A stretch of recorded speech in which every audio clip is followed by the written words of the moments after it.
So we got SCP-1730 Epic Final Battle at Site-13. This is part 2 to the last one they uploaded. We're going to see what it's talking about. A lot of people complained in the comment section for the YouTube video and said this didn't do it justice. But I don't know, bro. We're just going to see, you know, what this has to offer. This is the final part of it. So let's not waste some time. Let's get straight into it. It's the mission of the century, a daring rescue into the depths of one of the most dangerous locations in the multiverse, Site-13, otherwise known as SCP-1730. When the impossible Site-13 was first discovered, multiple mobile task forces were sent to plumb its depths, and none returned. They were greeted to a labyrinthine nightmare, littered with deadly cognitohazards, escaped SCPs, and mysterious, murderous leeches. Some were trapped along with the civilians they were sent to rescue. Others were killed or changed in unimaginable ways. Mobile Task Force Apollo 3, also known as the Game Wardens, had been sent in on a rescue mission when they encountered a horrifying sight: the captured broadcast of Bobble the Clown, a dangerous SCP known for corrupting and destroying children through its deadly messages. But this Bobble was different. Much like everything from Site-13, this Bobble came from an entirely different dimension, and he had terrifying information to relay. In the universe where Site-13 originated, the site's psychopathic director, one Elliot Emerson, had struck a deal with the Global Occult Coalition, a controversial government group who intends to protect humanity by killing anomalies rather than containing them. Emerson had converted his site into an unethical, unrestrained slaughterhouse and was incinerating SCPs by the hundred in a so-called body pit. But Emerson's game of death came back and bit him, snapping the threads of reality and turning the entire site into a dimensionally displaced super anomaly. The Game Wardens realized they were in way over their heads. Their chances of surviving this place were dropping by the second, and if they wanted any chance of succeeding in their mission, they needed backup. So Site Command called in MTF Tau 5, aka SAMSARA. Calling in SAMSARA for a run-of-the-mill collection mission is like using a bazooka to kill a housefly. But for a case as severe as 1730, their skills were not only nice to have, but vital. SAMSARA are among the best of the best, immortal cybernetic clones forged from the flesh of a god, equipped with weaponry and technology that could surpass even that of other elite Mobile Task Force units. Jeez. The 4 members of SAMSARA are so adept at what they do, they earned the nickname Power Rangers among their peers. The remaining Game Wardens knew that with SAMSARA on the case, they may actually survive this thing after all, and they just needed to hold out. SAMSARA arrived on site not long after, packing some serious technological heat, including arm-mounted incendiary cannons, shock-absorbing leg extensions, heat-resistant plating, and built-in scramble adaptations within their eyes to ward off the deadly cognitohazards. Everyone involved was in for the fight of their lives. The 4 SAMSARA agents, Irantu, Nanku, Munru, and Onru, entered via a drainage gate in one of the office buildings above ground and began... Alright, okay. So these it. I'm expecting y'all to go in here and doing some I expect y'all to come in here and do some great work. You know what I mean? No bullshit. I expect y'all to get all y'all tasks completed. You know what I mean? Figure out who the imposter is. Oh, wait. Wrong video. Damn. And their descent inside. After observing numerous charred bodies, they deduced that there must have been a massive incinerator somewhere on site. Emerson's incinerator. Theorizing that this was connected to the body pit they kept hearing about, they descended further, feeling the temperature rise as they did so. Due to the anomalous nature of 1730, nothing inside made any kind of logical sense, caused by a reality-warping machine known as Thresher. The internal geography of Damn, bro! Like, shit! My eyes, bro, relax. Trying to warp me into a new one, dog. Subject to constant shifts. The team then split up to cover more ground. Munro and Nanku continued to follow the pipes and the heat toward the furnace, while Irantu and Onru broke away to explore what lay beyond a weak wall. After busting through the wall, Irantu and Onru explored several empty office blocks before finding their way into a control room with a glass observation deck. While the window was obscured by garbage and human corpses, signage indicated that the incinerator and the body pit were directly below them. The team once again reconvened and managed to activate the incinerator, which shredded the mass stuck inside with several large turbines before burning the resulting slurry, the same process that had happened to so many anomalies under Emerson's watch. With the path cleared, SAMSARA decided to descend via the incinerator, using the drainage pipe as a kind of makeshift tunnel. Eventually, they happened upon the leeches, large, black, and hungry. These creatures seemed to infest 1730 by the thousand. Anywhere that blood or drainage runoff could be found, the leeches could be found too. They didn't appear to have any connection to an anomaly previously secured. My boy, Dr. Potato! They squeezed and wriggled through the cracks in the walls, searching for fresh blood. Onru detected that the leeches all moved with a kind of collective purpose, suggesting a telepathic hive mind. Onru was able to tap into this hive mind using her cybernetic enhancements and map the chaotic geography of 1730 through the leech colony's collective knowledge. Nice. With this new advantage, they could add a second goal to this rescue mission: find the Thresher device causing all the instability and potentially reduce power to it if possible. But they were on the clock to save the other survivors, as those leeches were sure to get hungry for warm blood soon. They followed the leeches down the most direct path toward the survivors. On the way, they encountered a horrifying creature, the many-limbed humanoid nightmare that functions as Emerson's eternal punishment. His charred body tied screaming and alive to the platform where the monster's head should be. They managed to make it past the monster before finally rendezvousing with Captain Hollis of Mobile Task Force 79, okay. the Mole Rats, as well as the game wardens and the other survivors. There were 27 surviving members of Site-13 staff, many of which had severe injuries,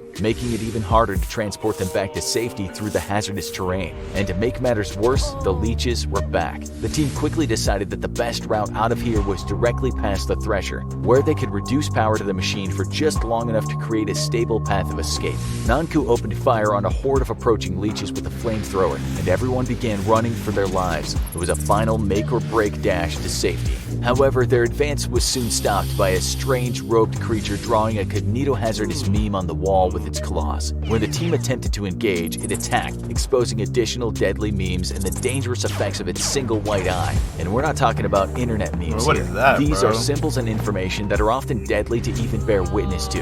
And for you or I, this would be a real threat, but not to a team equipped with goggles containing cognitohazard filter technology. The battle was cut short when the floor collapsed underneath them and the creature was devoured by something even larger and more monstrous. Oh my A God! gigantic black leech covered in huge red eyes. Its entrance caused thousands of leeches to spill out into the hall as the monster screeched and slithered its tentacles after them. Allow us to introduce you to Elijah, also known as the Leech Boy, and a pivotal component of the very existence of SCP-1730. He was a boy with the mind of a toddler, but he had the strange ability to absorb blood through people's skin, hence his nickname Leech Boy. One of the doctors in Site-13, Dr. Hadley, took pity on Elijah. After all, he didn't choose to be the way he was. Director Emerson didn't share Hadley's sympathy. His orders to exterminate all anomalies included humanoids like Elijah. When Hadley protested, Emerson had her beaten within an inch of her life while other dissenters were shot. Damn. Dr. Hadley, disgusted by the inhumanity of her superiors, devised the perfect revenge. She sabotaged the incinerator. Yo, it's a lot going on right now. Jeez! The body pit, allowing a mass containment breach that flooded the site with deadly anomalies. Young Elijah ended up consuming the slurry of the other shredded anomalies, causing him to mutate into a powerful monster. Oh man, face ass, head ass, Mr. Good Tire Boy face ass. I got 8 eyes. I'm scary face ass. Like, bro, and his hands, bro. It's like the tentacles don't even match up with his hands, bro. Look, it's like I'm gonna cut it some slack. But bro, this shit. Okay, bro. A behemoth of a leech who gave birth Appreciate to the and bits, controlled all Alan. the What's good, others. bro? It was Hadley's revenge that caused Emerson to panic and activate Thresher, leading to a rift in reality and the creation of 1730, and by extension, all the problems faced by our heroes today. SAMSARA and the others fled Leech Boy and began taking a different escape route. However, while en route, they encountered the dreaded crystal butterflies, a dangerous SCP capable of destroying organic matter with a mere touch. Iratu stepped up to bat, roasting the creatures with his arm-mounted incinerator and taking extreme damage to his body in the process. But they didn't have time to rest. With the butterflies disposed of, they kept moving, heading toward the Thresher. But not all the SCPs were necessarily working against them. Bobble the Clown came in handy at the next checkpoint, manifesting in the monitor of an electronic door and opening the way through. As they continued on their journey, they had to fight off frequent attacks from leeches, losing some of the task force members in the process. Oh, not They were also forced SAMSARA. to face off against a number of other anomalies in order to survive, such as SCP-2316, manifesting as floating bodies beneath them, and SCP-1370, which used What a is huge that? mechanized body to attack the team of survivors. That was all just a warm-up. Hey, bro, they squatted up, bro. Look at that You got SAMSARA, you got all the squads from. Okay. The true final battle, though. The floor shattered beneath them, and out of an impossibly huge chamber, the monster Damn, that Mr. Good Tired, free, reaching for them with huge tentacles and shrieking from its 1,000-toothed maw. It was at least 200 meters tall and barely reacted to any amount of firepower. It seemed like they were all doomed. Nigga, don't be crawling at me. What are you crawling for, bro? I'm like these right here, bro. I'm out. I'm in the front. What you crawling for? What's up, Omni King? Hollis had a truly crazy idea. With the help of SAMSARA, she led the bloodthirsty abomination gonna need some down raid. through the cryonic center and into an Olympia-class testing chamber. There, as the Leech Boy was bearing down on them, Hollis opened the gates to 2 adjacent containment cells, and something beyond incredible happened. 2 of the most powerful SCPs ever known, a giant sword-wielding Gate Guardian and the reality-bending cosmic deer, SCP-2845, entered the arena. What followed was one of the most epic showdowns in the history of the SCP Foundation, as the deer and the Gate Guardian went to battle against the all-devouring Leech. While the monsters fought, Hollis ordered her team to get the rest of the survivors to safety. She and Munro of the SAMSARA team remained behind to prevent any of the anomalies from escaping, as the entire base began sinking into the ground from the combined forces of the battle. Yo, what in the world? That shit sound hard. Even if the survivors... I'm not gonna lie, we gonna have to, one of these days, I'm gonna do an SCP stream, and we gonna have to tuck her in and do like the Vulcan or like one of the longer versions of SCP-1730, because they're scrapping with the Gate Guardian? Okay. escaped. Would the anomalous developments inside Site-13 escape and wreak havoc on the world at large? That's when Hollis received a vision. A horrific, charred, post-apocalyptic world roamed by inconceivably powerful entities and nightmare gods. It was a vision so horrific that just seeing it nearly broke her mind. She knew what she had to do. The only way she could truly defeat this terrible place and ensure safety for mankind. While Leech Boy, the Gate Guardian, and the Deer continued their battle for the ages, Hollis ran to Thresher and forced the machine into overdrive. Up above, the remaining members of SAMSARA, the Mole Rats, and the Game Wardens escorted the survivors to safety. Downstairs, Thresher emitted a blinding white light as the system began overload. In her final moments, all Hollis could do was laugh. Perhaps it was a laugh of pure insanity, of a mind broken by the horror she witnessed. Or perhaps it was a laugh of victory, knowing that in spite of the immense powers all around her, she had won the day. She had saved not only the survivors and her teammates, but possibly all of humanity. And all that's what it means. means. Was everything.